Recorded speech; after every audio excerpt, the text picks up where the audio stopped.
There are also other species of parrots as well, for example, cockatoos, and lorikeets, which you can see at the other wings. We are putting in for example. So basically, macaws actually are subspecies of parrots that are from South America. So actually, all macaws are parrots, but there are also other species of parrots as well. Now you're joining our birds for lunch, so you can see the macaws actually come down for lunch. You know, they're having their lunch, and my team members are actually looking at them. So we're curious what our birds eat, right? Normally the first meal of the day is a very healthy, nutritious fruit and vegetable salad. Now this salad entails things such as cabbages, lettuce, apple, pear, papaya. And we actually change up the diet every day as well. Because if you were to eat the same thing every day for you, it gets a little boring for you, nonetheless for the birds. So we actually change up the diet every day as well for the birds. For example, today is a very hot day, so we do any more wet fruits. We do anything such as watermelon, honeydew, honey melon, and even on exceptionally hot days, we do anything such as sugar cane as well. Now when the weather gets a little colder, and for the tourists, right, in Singapore it doesn't snow.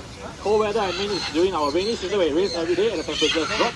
We do any more high energy fruits such as bananas for our birds. Now for those of you who like durians, I'm actually very happy to tell you we do not feed our birds durian because durian is too heaty. So yes, for us humans, please enjoy your durian in moderation, don't get sick during the school holidays. Now most of the birds in here are actually quite young. Macaws in the wild, right, they have lifespans of up to 40 to 60 years. However, in here, right, in a zoological institution, whereby the birds have access to clean food and clean water, and even healthcare as well. So when you pay for a ticket to come to our park, right, you actually also pay for the birds' medicine, alright? So if you look outside the building at the right, you see the outside the area on the right, you see the building, the red roof. Now that actually is our localized bird hospital that we have here at Bird Paradise. It is a fully equipped hospital with both MRI and X-ray capabilities, alright? So if we're building Bird Paradise, we actually figured that, you know, there's actually a hospital at the zoo. But during the holiday season, which is like now, sometimes the main road gets a little crowded. So then we might have a situation, we have to bring our patients to the hospital. So that's why we actually built a hospital in here. Now back to our point, my point initially, about the lifespan of the birds. Now as I was saying, in a while, macaws have a lifespan of up to 40 to 60 years. However, if the birds actually have access to healthcare, clean food and clean water, right, you can expect their lifespans are greatly lengthened and go as far as 80 to even 100 years. And yes, this is human years. In fact, the world record for the longest lifespan of a macaw, right, does not actually belong to us. It belongs to a zoo in the UK, Chester Zoo. While the macaws, they actually live up to 120 years.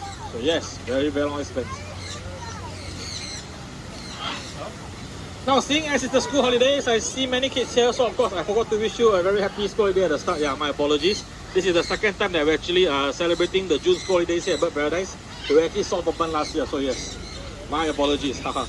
So as I was saying, this is actually the school holiday now, so I see a lot of kids. One of the more popular questions the kids like to ask us, right, is whether our birds in here can talk.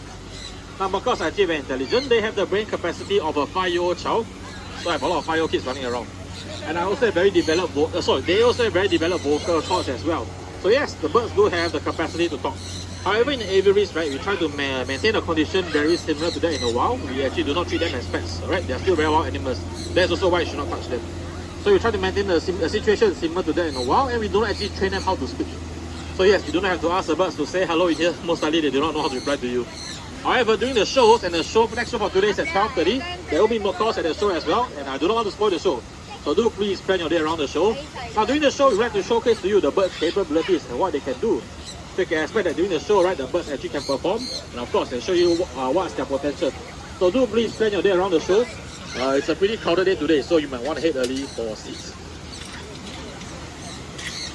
Now lastly, in here you can see 11 of the 17 different species of macaws. Unfortunately, right, all species of macaws are conservationally threatened.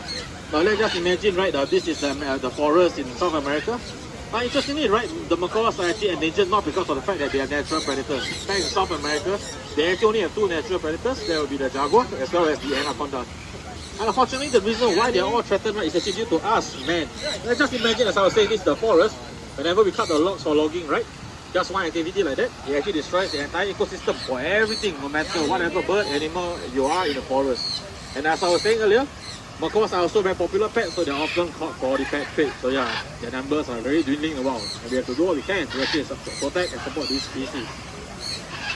Now I'll leave you here to enjoy the birds. Of course, as you can see, they're down already. Likewise, please remember my safety tips as I was saying earlier. Alright, please stay safe. Do not attempt to touch any animal. Please maintain a 1 meter safe distance.